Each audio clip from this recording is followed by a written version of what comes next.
আজকের পৃথিবী যে সমস্ত বিষয়গুলো নিয়ে সবচেয়ে বেশি কনসার্ন, সেই বিষয়গুলোর মধ্যে থেকে একটা হলো পরিবেশ, আরেকটা হলো নারী এবং শিশুর অধিকার, আরেকটা হলো সাধারণভাবে মানবাধিকার। আপনারা মাদ্রাসার শিক্ষার্থী হিসাবে আপনারা নিশ্চয়ই আমার চাইতে অনেকে ভালো জেনে থাকবেন।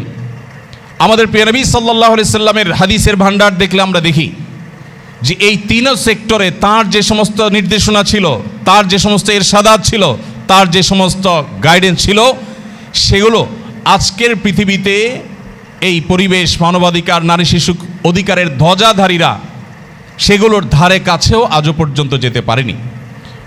আজ আমরা ফ্যাক্টরি রেভলিউশনের মাধ্যমে পৃথিবীকে উন্নতির নামে একটি পর্যায়ে আমরা এনেছি এবং এ পর্যায়ে আমরা অনুভব করছি যে পৃথিবীর পরিবেশ ধ্বংস হয়ে যাচ্ছে। এখন আমরা অনুভব করছি না আমাদেরকে নতুনভাবে ভাবতে হবে পরিবেশ রক্ষার জন্য।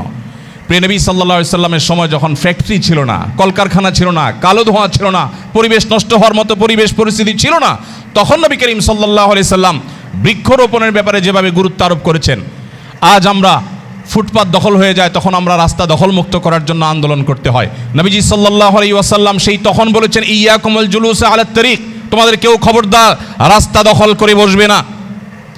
কিয়ামত পর্যন্ত মানুষ যত সমস্যায় পড়বে, যত সমস্যার সংকটের মোকাবেলার পথ অনুসন্ধান করবে, সে বিষয়ে আগাম দিক নির্দেশনা নবী সাল্লাল্লাহু আলাইহি সাল্লাম দিয়ে গেছেন।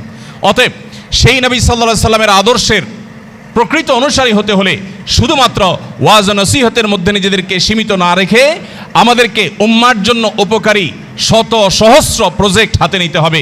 এদেশে মানুষের সকল বিপদে, এ বিশ্বের মানুষের সকল সংকটে ওলামা একরামকে এগিয়ে আসতে হবে, নেতৃত্ব দিতে হবে। আজ পরিবেশ বিপর্যস্ত হচ্ছে, আমাদের মুখে কেন কথা?